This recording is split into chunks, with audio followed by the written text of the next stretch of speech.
Hola a todos, bienvenidos a esta clase, la novena del curso Kant versus Hegel. Estamos en el capítulo quinto de la fenomenología del espíritu, titulado Certeza y verdad de la razón. Este es un capítulo bastante largo, tiene unas 200 páginas, así que vamos a ser más sucintos y rápidos que de costumbre. De hecho, no creo que me dé tiempo a exponerlo todo. En caso de que falte algo, pues grabaré en mi casa lo que quede y os lo mandaré en vídeo o en audio, dependiendo de lo que pueda subir a Moodle. Vale, vamos a recapitular dónde nos quedamos la última vez. El capítulo cuarto nos hemos quedado al final de la conciencia desdichada, en lo que algunos interpretan como el reino del espíritu. Padre, Hijo, Espíritu Santo. En Hegel son tres momentos secularizados e historizados. El momento del espíritu es en el que se descubre que el yo es igual al nosotros, que la conciencia inmutable situada en el más allá de Dios es igual a la conciencia singular del pueblo. Bien, entonces pasamos es aquí en este contexto donde aparece el concepto de razón, concepto que ya se definió en el prólogo como actividad conforme a un fin.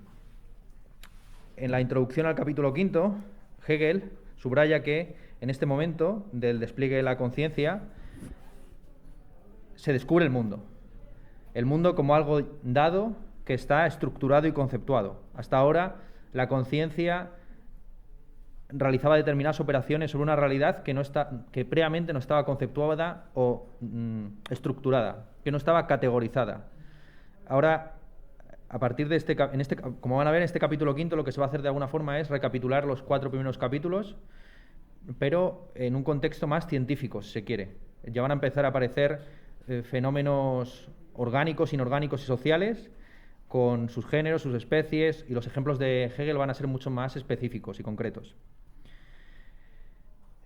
Dice literalmente que cuando aparece la razón se produce un aniquilamiento del aniquilar. Es decir, hasta ahora era una conciencia que realizaba operaciones, trabajaba, disfrutaba del mundo, pero no se entregaba a él, no lo contemplaba. No en balde, el primer capítulo de el primer parágrafo del capítulo quinto se titula La razón observante o contemplativa, Beochtende.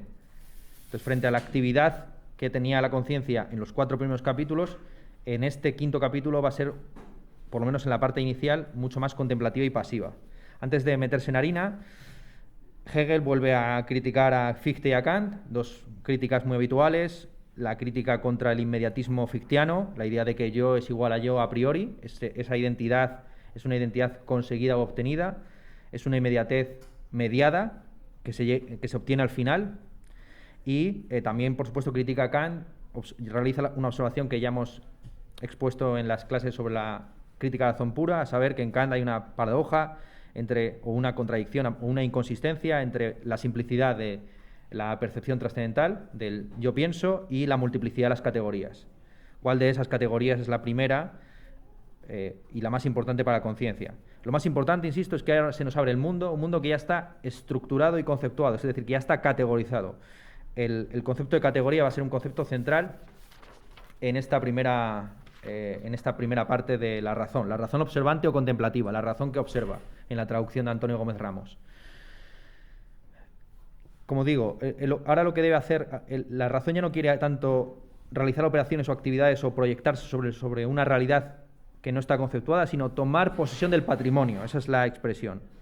Apropiarse de algo que ya es en sí. No solo conocer lo que yo digo de las cosas o cómo las cosas se me aparecen a mí, sino lo que son las cosas en sí mismas. La razón observante tiene varios apartados, como de costumbre suelen ser 3. El primero de ellos es la observación de la naturaleza. En todo este parágrafo, el parágrafo sobre la razón observante, Hegel va a utilizar la expresión instinto de razón.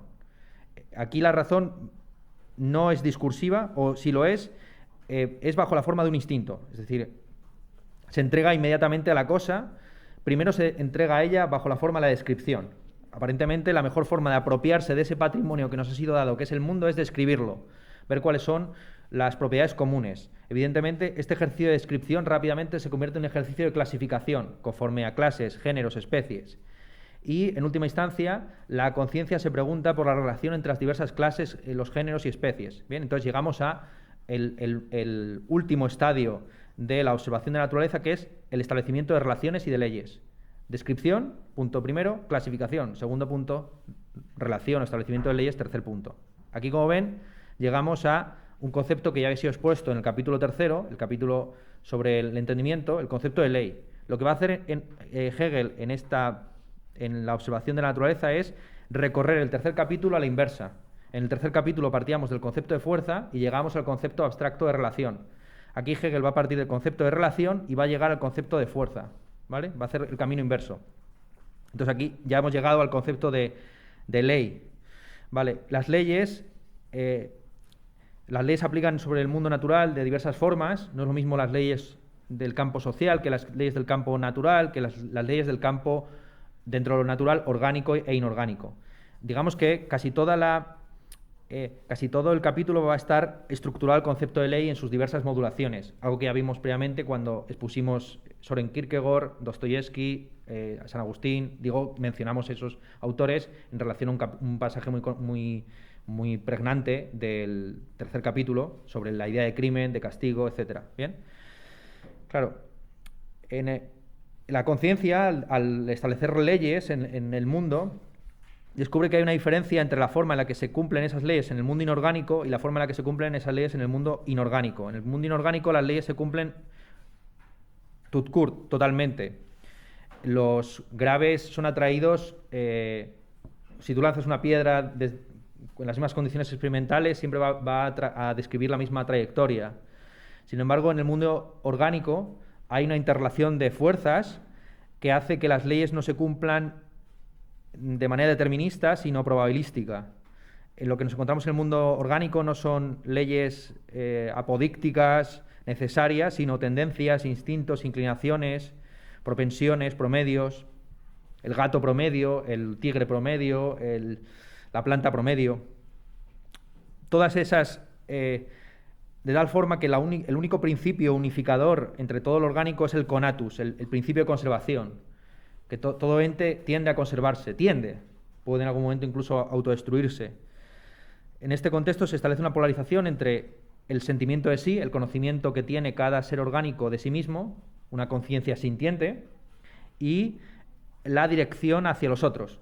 Bien, lo de siempre, en Hegel siempre está el en sí y el para otro, ¿no? Entonces, en el mundo orgánico, ese en sí y para otro se expresa bajo la polaridad de que todo animal orgánico tiene una conciencia sensible de sí mismo y al mismo tiempo requiere de los otros, aunque sea como alimento para ser depredado. ¿Bien? Entonces, tenemos una interioridad que es sí. ¿Las leyes del mundo inorgánico son, por ejemplo, la de la gravedad? No, las leyes del mundo orgánico pues sería, por ejemplo, la supervivencia de los más aptos, pero hay contextos en los que los más aptos desaparecen o no es una ley que se cumpla... la del inorgánico sería la ley de graves, las leyes físicas, químicas. Ya cuando entres en el campo biológico aparecen leyes que son históricas, que tienen, Hegel nunca va a decir que la naturaleza tiene historia, pero sí que tienen un carácter probabilístico. Este es el asunto, ¿no? Que no se cumplen por completo, sino que hay un cierto fenómeno de individualidad, y esto es lo que va a estudiar él, ¿vale? Entonces, en los animales se produce esa diferenciación entre lo interior y lo exterior, que como ven es lo que aparece al comienzo del capítulo tercero, cuando habla Hegel de la fuerza siempre un interior que se expresa bajo la forma de actos. Bien, esa relación entre lo interior y lo exterior, curiosamente, se invierte al final de este parágrafo. Es decir, inicialmente, aparentemente, lo interior es el sentimiento de sí y lo exterior es la conducta depredadora o alimenticia, pero si basta con estudiar cómo funcionan los organismos para darse cuenta de que lo interior es la finalidad reproductiva o sintiente de esos animales y lo exterior es la forma, la figura que han adquirido esos animales para desempeñar esos fines. ¿Bien? Vale, entonces llegamos al concepto final. El concepto final de este parágrafo, observación de la naturaleza, es el concepto de figura. ¿Vale? No va a ser el concepto de fuerza, sino el concepto de figura. Cómo la figura que tiene un animal, la forma que tiene un animal, vamos a decirlo así, las extremidades que tiene, si tiene alas, si tiene zarpas, si corre, etcétera, pues son una expresión de su fuerza o de su finalidad. Como ven, la finalidad se ha interiorizado. La finalidad, que inicialmente era un ser para otro, finalmente es un ser para sí. Todo animal tiende a conservarse, eso es una finalidad intrínseca, y para eso desarrolla una serie de rasgos o los hereda, pero vamos, aquí Hegel no está distinguiendo todavía entre especie e individuo. Eso va a ser algo que va a venir a continuación. Entonces, llegamos al concepto de figura. la figura de un animal es el compuesto de sus propiedades orgánicas simples. Hegel subraya principalmente 3 propiedades orgánicas: la sensibilidad, la irritabilidad y la reproducción. Le dedica muchas páginas a este asunto, simplificado mucho. La sensibilidad equivale al sistema nervioso y es la concreción orgánica del sentimiento de sí, que podría relacionarse con la categoría kantiana de cantidad, la cantidad de impulso nervioso, frente a la irritabilidad, que Hegel sitúa en el sistema muscular, y qué es lo que permite llevar a cabo esos fines. O sea, si no hubiera músculos, pues no habría movimiento y por lo tanto tampoco habría depredación, etc. Y que puede equipararse con la categoría kantiana de cualidad. Por último tenemos la reproducción, que está situada como función orgánica en los genitales y que se equipara a la categoría kantiana de relación. Por medio de la reproducción, un espécimen se relaciona con otro y contribuye a la conservación del individuo y de la especie, claro. Pero esto son en términos muy abstractos. Como siempre a Hegel le parece esto demasiado abstracto y lo que quiere estudiar es cómo se concreta y se corporeiza esta figura en los animales concretos, ¿no?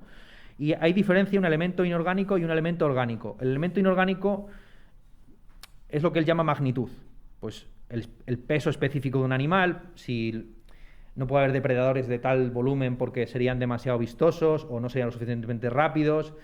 O sea, hay un promedio, ¿no? Hay una tendencia a que los animales con una determinada función orgánica tengan unas determinadas formas, un determinado peso, un determinado volumen, un determinado tamaño de las extremidades, una velocidad, ¿de acuerdo?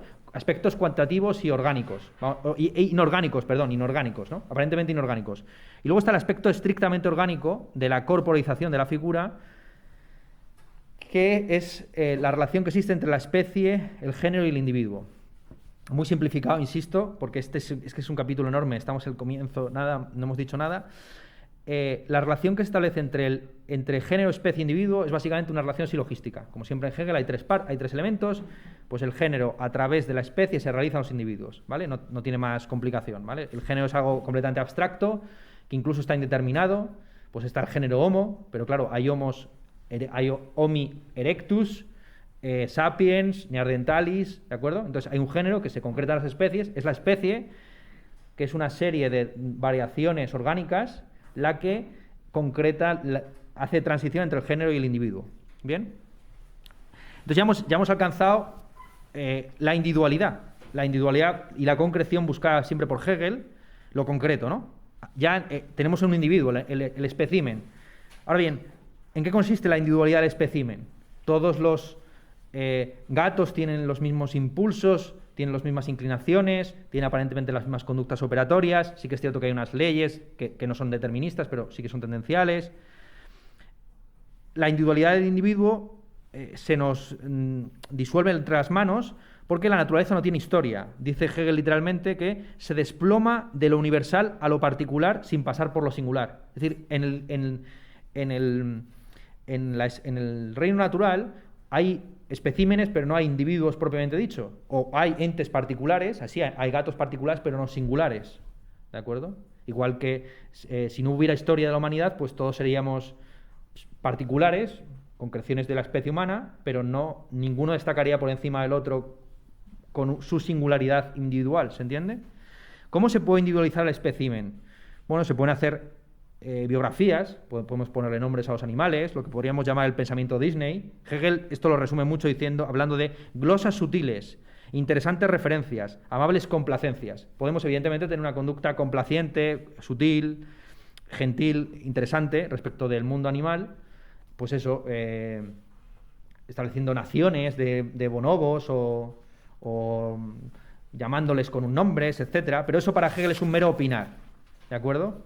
Lo que individualiza un espécimen es su conciencia. Conciencia que en este estadio en el que nos movemos está en un plano puramente sintiente, ¿de acuerdo? Entonces lo que hay que estudiar no habiendo historia, lo que hay que estudiar es cómo el espécimen se individúa por medio de sus pensamientos. Pues ahí sí, habrá perros que sean más confiados o más agresivos, ¿bien? lo que sea, gorilas más listos, pero al final la individualización del espécimen es por medio del ejercicio de la conciencia. Pasamos entonces al segundo apartado de la conciencia de la razón observante, que se titula Observación de la autoconciencia en su pureza y referencia a la realidad efectiva externa. Es un capítulo larguísimo de 80 páginas que trata de la lógica, la psicología, la fisiognomía y la frenología. También bastante rápido. Claro, a priori parecería que no hay mejor ciencia para estudiar el pensamiento que la lógica.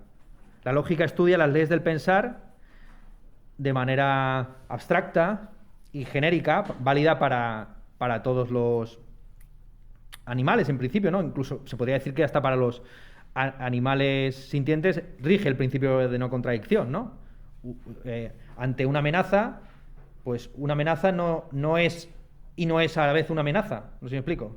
Aunque sea irreflexivamente, los animales piensan conforme al principio de identidad y el de no contradicción. Bien, reconocen a su amo porque su amo es idéntico a sí mismo a lo largo del tiempo. Hay algún tipo de elemento lógico en esa forma de pensar o concebir el mundo.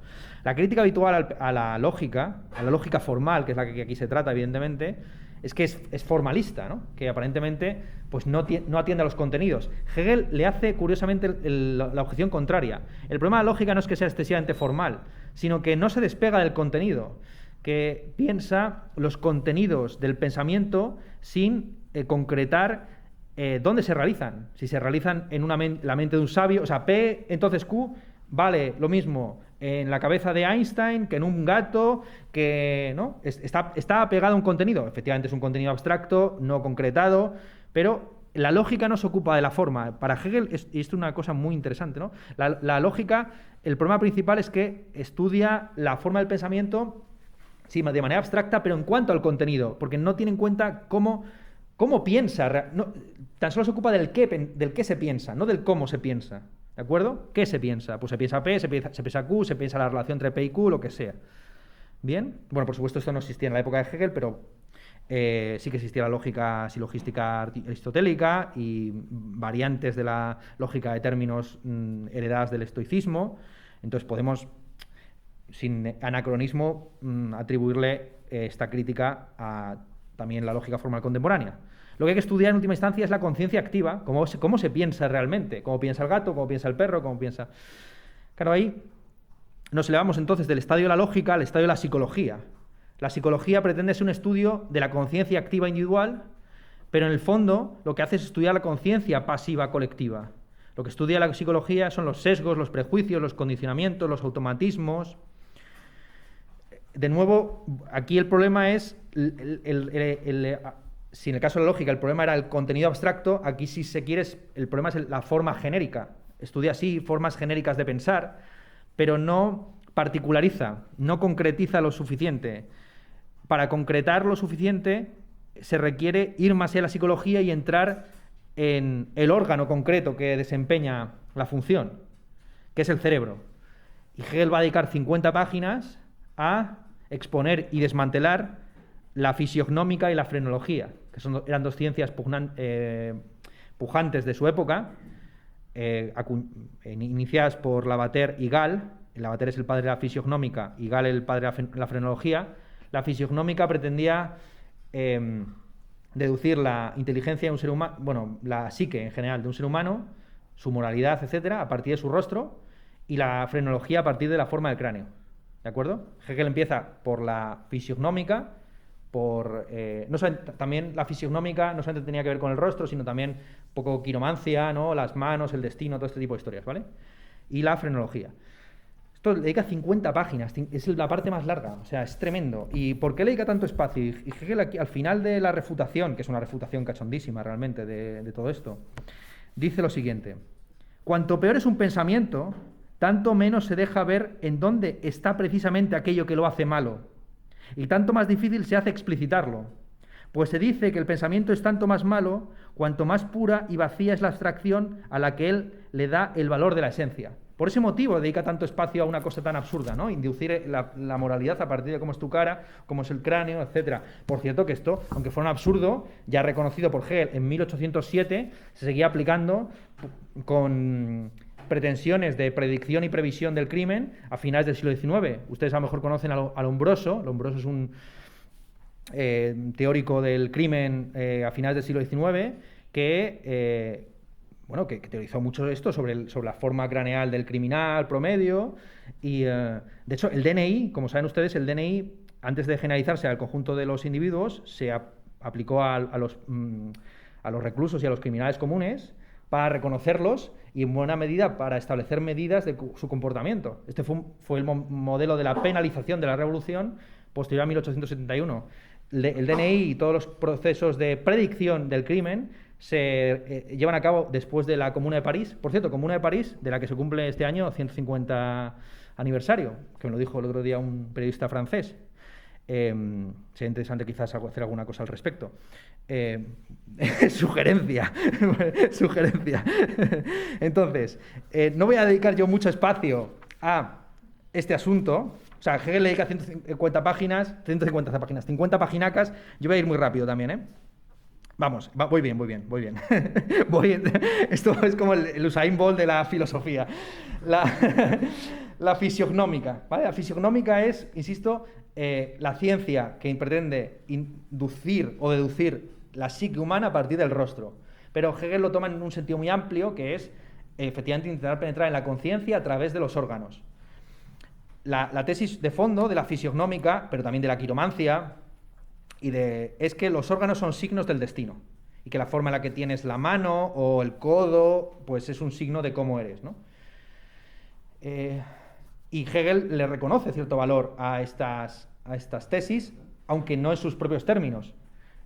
Efectivamente, tenemos nuestro destino en las manos, pero no en el sentido de que leyendo las líneas de la palma se pueda ver cuántos hijos vas a tener, sino que efectivamente el ser humano se realiza por medio de sus órganos. Y Hegel le dedica unos capítulos muy interesantes a cómo el ser humano se realiza por medio de la actividad que puede llevar a cabo, entre otras medidas, gracias a que tiene un pulgar oponible, etcétera. Muchas de las cosas que luego se han ido diciendo, ¿no?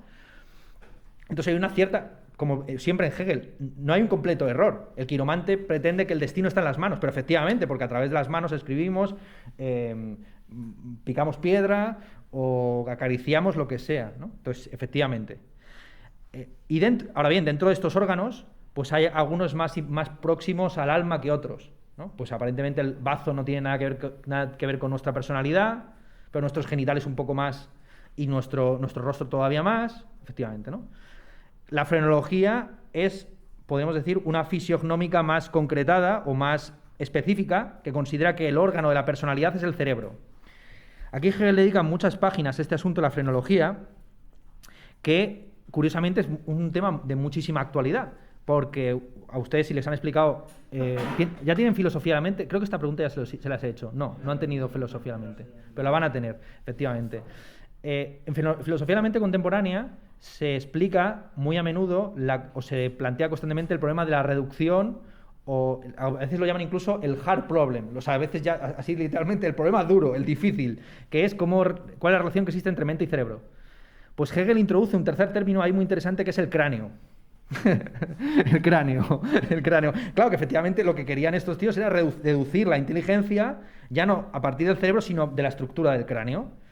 Pero claro, el cráneo no es lo interesante del cráneo es que no es un órgano. O sea, el bazo es un órgano, la mano es un órgano, los genitales son un órgano, pero el cráneo no es un órgano.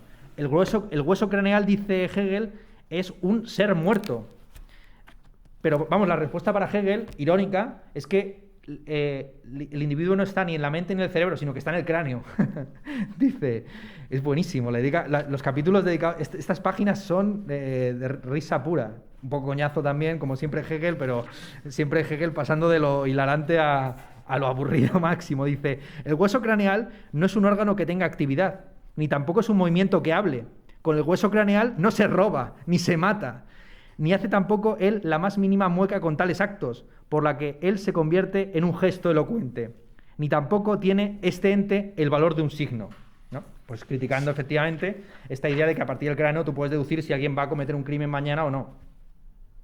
Que tiene que ver mucho con, por supuesto, con el derecho penal de autor, derecho penal que se ha recuperado en el presente, ya no bajo la forma concretada de las formas craneales, etcétera, pero buena parte de las leyes de género actuales, si no físicamente, sí ideológicamente o culturalmente, consideran que hay crímenes que son peores o mejores dependiendo de la persona que lo realiza. O sea, el derecho penal de autor sigue en el presente, no es una cosa del pasado. Otra cosa es que sea legítimo o no. Yo simplemente lo planteo. Es decir, que estos fantasmas contra los que debate Hegel siguen gozando de buena salud. Esto es página 413, página 429. Hegel ya concluye, al final de todo el debate con los fisiognomicos y frenólogos, Hegel muestra cómo hay que pasar de la frenología a la fenomenología. O sea, del estudio del cráneo a el estudio de la conciencia, pues dentro del cerebro dentro del cerebro están tanto el ejercicio de la inteligencia como el de la estupidez. El estudio del cerebro no nos dice nada acerca de la mente o de la conciencia. Dice lo siguiente Hegel: las fibras cerebrales y otras cosas semejantes, consideradas como el ser del espíritu, son una realidad efectiva pensada, solo hipotética. No están ahí, no son sentidas ni vistas, no son la realidad efectiva verdadera. Cuando están ahí, cuando se las ve, son objetos muertos y no valen ya entonces como el ser del espíritu. Lo que siempre se ha dicho de que uno de los organismos con menos sintiencia del cuerpo es justamente el cerebro. Si no fuera por el cráneo, que es lo que realmente sentimos, podrían perfectamente hacernos operaciones directamente al cerebro sin anestesia, porque el cerebro per se no siente. Entonces, esto es lo que está aquí justamente diciendo Hegel, que cuando se estudia el cerebro, ya es un cerebro muerto. Bueno, la ciencia ha avanzado muchísimo desde entonces, ¿no? Y efectivamente ahora podemos hacer locuras. Pero lo que dice aquí, yo creo que sigue siendo aplicable a muchos de los debates contemporáneos sobre filosofía de la mente, y no voy a decir ni una palabra más. Simplemente voy a leer el final es maravilloso. Dice lo siguiente: lo profundo que el espíritu se afana en sacar desde dentro, mas solo hasta el nivel de su conciencia representadora, para dejarlo detenido en ella, junto a la ignorancia. Es que siempre es lo mismo, tío. ¿Dónde está el verbo principal? O sea, siempre es la misma mierda. O sea, es que no sé, yo creo que es la traducción, o lo que sea. Es que nunca, hay veces que desaparece el verbo principal, ¿no? ¿No tenéis esta sensación? Siempre es igual. En fin, básicamente que dentro del cerebro se encuentra lo más sublime, que es la sabiduría, y también lo más vulgar y bajo, que es la estupidez. Y establece una comparación con los genitales, que habían sido tan importantes en la función reproductora de la figura animal. Dice: se trata de la misma conjunción de lo elevado y lo abyecto que la naturaleza expresa ingenuamente en lo viviente al juntar en un solo órgano de su consumación suprema el órgano de la procreación y el órgano para orinar. El juicio infinito, en cuanto infinito, sería la culminación de la vida que se capta a sí misma, pero la conciencia de la vida que se queda en la representación se comporta como el orinar. Entonces, igual que en los genitales tenemos al mismo tiempo el órgano reproductor que da vida, pero también el que excreta lo abyecto o el desecho, la basura orgánica, así también en el pensamiento tenemos lo mejor y lo peor, ¿vale? Y a eso va, a lo mejor y lo peor. Vale, no voy mal del todo. B. Realización efectiva de la autoconciencia racional por medio de sí misma. Este capítulo, si el capítulo previo se parecía mucho al capítulo tercero, este es el capítulo cuarto con más color todavía, ¿vale? Ya aquí Hegel salta directamente a la eticidad, a la Sittlichkeit, que se traduce como eticidad por influencia del italiano, justamente, eticità, así es como supongo que se tradujo inicialmente al italiano, y por influencia lo traducimos así. La eticidad es las costumbres, las tradiciones, las instituciones colectivas, ¿de acuerdo? Hegel diferencia entre moralidad y ética o eticidad, a diferencia de otros autores que también distinguen estos dos términos. Para Hegel, la ética tiene que ver con lo colectivo, mientras que la moralidad tiene que ver con lo individual, ¿de acuerdo? La eticidad es la institución del matrimonio, el concepto de promesa más genérico, el derecho, las corporaciones, la sociedad civil.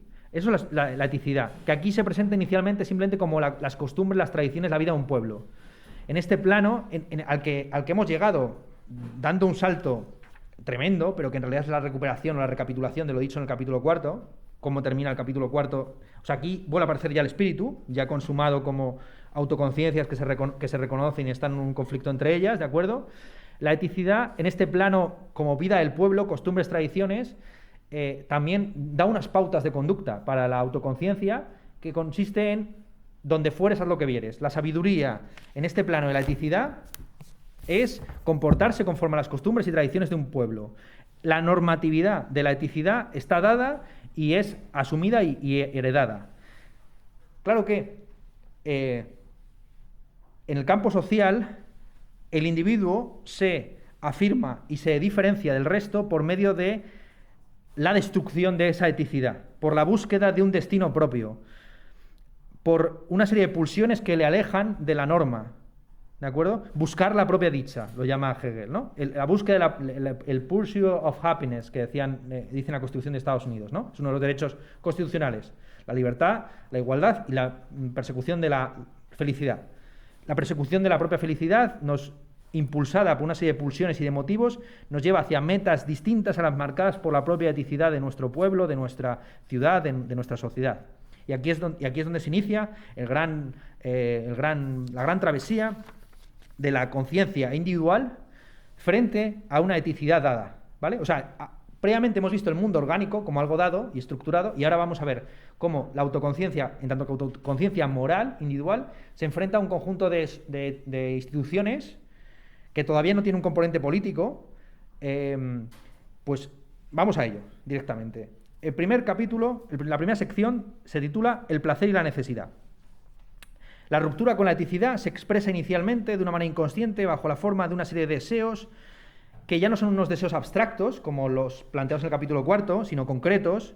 Pues tenemos deseos de vivir una vida plena, por ejemplo. Y ahí se cita unos pasajes del Fausto. Fausto es el ejemplo paradigmático del científico insatisfecho. Como saben, Fausto está insatisfecho por su trayectoria académica y decide abandonar la teoría para entregarse a la praxis. Pero claro, la praxis supone vender su alma al diablo, ¿no? Desea vivir la vida como si lo que hubiera hecho previamente, pues dedicarse a la ciencia, etcétera, hubiera sido algo que no fuera vida propiamente dicha, ¿no? La diferencia, la lucha constante entre la teoría y la praxis, concretada en la figura de Fausto, la representación por antonomasia del científico en Occidente, ¿no? Con sus deseos prometeicos, etcétera. Bien, entonces, claro, lo que descubre Fausto, lo que descubre la conciencia, que se entrega al destino presentado como la búsqueda de una felicidad en el placer, es que sus deseos no son un ejercicio de libertad, sino un ejercicio de necesidad. Los deseos están dados, uno está atado por las cadenas de sus necesidades y de la satisfacción que quiere extraer consumándolas. ¿Bien? Es entonces cuando nos elevamos del plano del placer y la necesidad al siguiente parágrafo, que se titula La ley del corazón y el delirio del engreimiento. La conciencia que descubre que está determinada, porque en buena medida sus deseos no son propios, sino que pueden llegar a ser ajenos, desear auténticamente, podríamos decir. Desea darse a sí misma sus propias leyes y necesidades. Quiere imponer su ley del corazón. Aquí, evidentemente, al hablar de la ley del corazón, está haciendo una referencia implícita a Jean-Jacques Rousseau, un concepto subjetivo del bien que quiere imponerse sobre el mundo, que primero quiere imponerse sobre sí mismo y finalmente sobre el mundo. Entonces, al querer exteriorizarse la ley del corazón, se transforma este interés propio, auténtico, individual, etcétera, se transforma en el delirio del engreimiento. El sujeto que pretende imponer su ley del corazón, la que sea, pues me gustaría que se aboliera la pizza con piña o lo que fuera, y pretende hablar del no, porque esto atenta contra la dignidad humana, se convierte es una forma de delirio, ¿de acuerdo? En el intento de exteriorizar la ley del corazón, bajo la forma del delirio, la autoconciencia descubre que también hay otros locos intentando imponer por ahí su ley del corazón. Y aquí es donde surge el concepto de orden público. Dice lo siguiente Hegel en la página 459 de la versión de Gómez Ramos. A ver.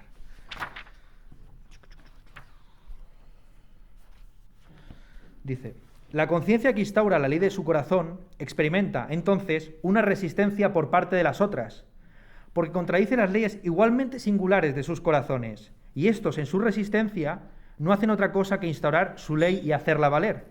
Lo universal que hay no es, por tanto, más que una resistencia universal y una lucha de todos contra todos, en el que cada uno hace valer su propia singularidad, pero a la vez sin llegar a conseguirlo, porque cada uno experimenta la misma resistencia y son recíprocamente disueltos los unos por los otros. Lo que aparentemente es orden público es, entonces, esta pugna universal en la que cada uno arranca para sí lo que puede y ejerce la justicia en la singularidad de los otros, estableciendo firmemente la suya, la cual, a su vez, desaparece a manos de los otros. Es el curso del mundo, la apariencia de una marcha permanente, que no es más que una universalidad opinada, cuyo contenido es más bien el juego sin esencia del establecimiento de las singularidades y su disolución. Pasamos al último estadio, que se titula La virtud y el curso del mundo, ¿no? Entonces, ya no es la autoconciencia descubre que hay un conjunto de autoconciencias luchando entre sí, que se van armonizando o que van unas ganando sobre otras, ¿no? Primero gana el ciclo electoral, ¿no? Cada 8 años hay más o menos una especie como de ciclo de hegemonía y contrahegemonía, entonces es un rollo pendular, ¿no? A 10 años de izquierdistas le suceden 10 años de alt-right y luego así, ¿no? Va así, va y viene, ¿no? Hay una alternancia entre los partidos, lo que sea. Y a nivel social, pues también, primero está de moda el indie, y luego está el trap, y luego viene el drill, y luego lo que sea, ¿no? Y va como oscilando unas cosas respecto de las otras, ¿de acuerdo? Entonces, el virtuoso es el que, en lugar de querer imponer su ley del corazón, se atiene a un concepto más o menos objetivo de bien que no ve realizado por el curso del mundo. Aquí empieza a aparecer lo que más adelante en el siguiente capítulo se llama el alma bella. El alma bella, conciencia desdichada, esos son como dos conceptos súper clásicos en la filosofía de Hegel y que él va a utilizar luego más adelante, sobre todo en la filosofía del derecho, etc. El virtuoso entiende por bien ya no imponer sus propios deseos, intereses, la ley de su corazón, sino entregarse, de nuevo sacrificarse. Y por eso digo que aquí se replica el capítulo cuarto. ¿Ven? El capítulo cuarto termina con la conciencia desdichada que quiere sacrificar su singularidad en nombre de una conciencia firme y establecida, la de Dios, y al final descubre que Dios es el propio ejercicio de sacrificio. ¿De acuerdo? Entonces, ¿qué entiende el virtuoso por el bien? Dar lo mejor de uno mismo por una causa trascendente. Ya no ser egoísta e imponer nuestros propios intereses, aunque nuestros intereses sean acabar con el hambre en Angola, sino sacrificarnos por ese bien que nos trasciende. Claro, pero en este plano, el bien consiste en el ejercicio del sacrificio de la entrega. Es decir, el bien estriba principalmente en la fuerza, en el don, en la capacidad invertida, lo que algunos denominan el altruismo efectivo, ¿no? Hay muchos por ahí, pues Peter Singer y otros teóricos de la ética contemporánea, que consideran que el altruismo, si no es eficiente, no vale. Es decir, ¿qué sentido tiene apoyar causas que están perdidas? Ni tú te haces un beneficio a ti mismo, ni las personas a las que estás ayudando perciben es un ejercicio puramente de postureo, si se quiere, ¿vale? Entonces, claro, en este plano, en el que el bien es simplemente la entrega a una causa trascendente, la virtud y el vicio tienen las mismas armas. Porque para unos esa causa trascendente será el cártel de Sinaloa y para otros será el cártel de Jalisco o Nueva Generación, lo que sea. Entonces hay un montón de cárteles, efectivamente, el mundo está cartelizado, no solamente categorizado.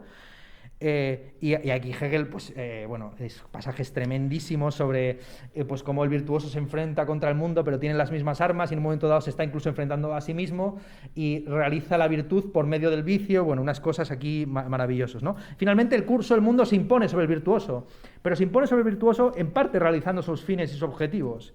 Vamos a ir a la... Bueno, aquí Hegel, esto es tremendo. Esto escúchenlo porque esto es buenísimo. Dice, el curso del mundo vence. Entonces, sobre aquello que la virtud constituye en oposición a él. Vence sobre ella a quien la abstracción y sin esencia le es esencia. Pero no vence sobre algo real, sino sobre la creación de diferencias que no son tales, sobre este hablar pomposo de lo mejor de la humanidad. Claro, el alma bella pues se considera un ser puro frente a un mundo corrupto que no atiende a la virtud, ni a la justicia, ni nada, ¿no? Entonces, dice Hegel, este hablar pomposo de lo mejor de la humanidad y de la opresión de esta, del sacrificio por el bien y del mal uso de los dones. Semejantes esencias, ideales y propósitos se hunden todos juntos como palabras hueras que elevan el corazón y dejan la razón vacía. Son edificantes, adjetivo que como ustedes saben es lo peor que puede decir Hegel, son edificantes, pero no construyen nada. Declamaciones que solo enuncian determinadamente este contenido, que el individuo que pretende actuar para tan nobles fines y profiere tan excelentes sentencias, se tiene a sí mismo por un ser excelente. Henchimiento que hace más grande la propia cabeza y la de los otros, pero acrecentándola a base de unas ínfulas vanas. La virtud antigua tenía su significado determinado y seguro, pues tenía en la sustancia del pueblo su fundamento lleno de contenido, y su propósito era un bien realmente efectivo que ya existía. Por eso tampoco estaba dirigida contra la realidad efectiva, como si en esta todo estuviera universalmente invertido y trastornado, ni contra un curso del mundo. La diferencia entre la virtud antigua es que, como aquí está diciendo, estaba enraizada, mantenía un statu quo o algo que ya existía, y por lo tanto tenía un cierto fundamento, y no era un engrandecimiento, un intento de convertirse en un ser singular por medio de la oposición a un mundo presuntamente corrompido. ¿De acuerdo? Vale, vamos entonces al... Bueno, amigos míos, lo he conseguido, estoy ya llegando al final. Pensaba que no lo podía. C. La individualidad que se es real en y para sí misma. Entonces, este capítulo que cierra... este parágrafo, perdón, siempre digo capítulo, pero es que hay como mucho subcapítulo dentro del capítulo. Este parágrafo final del capítulo 5, pues digamos que es el tránsito de la ética a la política. Podríamos explicarlo así de tan sencillo, ¿vale? Entonces es ya el momento en el que no entramos en intenciones, en propósitos, etcétera, sino ya en leyes, actos, obras, máximas, ¿vale? La primera forma en la que se exterioriza esta moralidad es lo que él llama, Hegel, el reino animal del espíritu. Reino animal del espíritu, tremenda expresión, o el engaño, la cosa misma. Es increíble porque este parágrafo es muy interesante, porque aquí Hegel expone... Perdón, sí. La ética, como la presenta Hegel, contrapuesta a la moralidad, ¿no tiene ya por sí misma un componente político? Claro, es que es complicado, porque sí, pero no en la medida... Sí, pero no en la medida en que es decir, la eticidad no reconoce una alteridad, mientras que la política la política establece una diferencia entre lo que es correcto y lo que es justo, o entre lo que es derecho y lo que es justo, lo que está bien y lo que es legítimo. ¿Se entiende? Es decir, la política reconoce para Hegel dos moralidades, o por lo menos, ¿no? Es decir, la moralidad del Estado y la moralidad de la sociedad civil. De hecho, para Hegel la política es un fenómeno, igual que para Marx, deudor de la sociedad civil, ¿no? Emerge la sociedad civil y el Estado simplemente, para Hegel, pues el que resuelve las contradicciones que sean en la sociedad civil. La ética es más como solo una descripción de costumbres. Sí, efectivamente. Y que sí, eso es. Y no tiene ese componente reflexivo de la historia. Claro, con el Estado ya entra la historia. Puede haber perfectamente moralidad sin historia, ¿no? Es decir, por la moralidad que tiene un pueblo sin escritura, pongamos por caso, ahí siempre habría el camino del héroe. El camino del héroe es eso, ¿no? Que tú pues naces en una tribu Dogón y hay unas normas y unas tradiciones que se van modificando a sí mismas, pero como no se concretan en leyes escritas ni en parafernalia estatal, pues para ti el mundo está dado, pero en un presente constante. O sea, no hay un pasado de que hubo una revolución o estos individuos, por medio de su engreimiento, su salida y vuelta a entrar en la sociedad, pues la transformaron. Ese es el asunto. Con el Estado ya entra la historia a saco. Eso es el capítulo 6. El capítulo 6 es ya entra la historia a jugar un papel. Entonces, claro, por eso dice el reino animal del espíritu. El reino animal del espíritu es que el espíritu efectivamente ya es autoconsciente, etcétera, pero sigue en un reino animal porque no tiene esa historia, ni tiene esa conciencia de su propio pasado y su futuro y de su contingencia puntual. Al final no me va a dar tiempo a explicarlo. Entonces, el capítulo de la cosa misma, léanlo porque ahí explica Hegel el concepto de cosa, que él tantas veces expone. Hay que ir a la cosa, esto es un mero opinar, esto es muy abstracto, hay que concretar la cosa. ¿Bien? Resumiendo mucho, claro, hay una diferencia entre Sache y Ding en alemán. El Sache se puede traducir por asunto incluso, o hecho incluso, Sachverhalt, es la expresión que utilizaba Wittgenstein al comienzo del Tractatus para decir estado de cosas. Mientras que Ding es el objeto inerte, es la cosa. Ding es el término que utiliza Kant para referirse a la cosa en sí. Ding es el término que utiliza Freud para referirse a la cosa. Entonces, en este plano hay tres momentos, ¿vale? La cosa misma, la razón legisladora y la razón que examina leyes. Voy rápido porque estamos ya sobre la hora. Entonces, en el capítulo de la cosa misma, ya Hegel no se fija tanto en los motivos, en las intenciones, en las leyes del corazón o externas, etcétera, sino en lo que se hace, en los actos. Bien, y en este capítulo se plantea la diferencia entre ser y hacer, lo que si uno es bueno por los actos que realiza, o viceversa, si los actos son buenos por lo bondadoso que es en sí mismo. Se plantea el problema de los medios y los fines. La honestidad se contempla inicialmente como la adecuación de los medios a los fines, pero es una honestidad, dice Hegel al final, estoy resumiendo muchísimo esto, que es deshonesta, porque lo que valora de los actos que se concretan en obras morales, de las que sea, sin atender ya a los motivos, es el hecho de ser hechas por él mismo, ¿no? O sea, la conciencia que dice de nobis ipsis silemus, ¿no?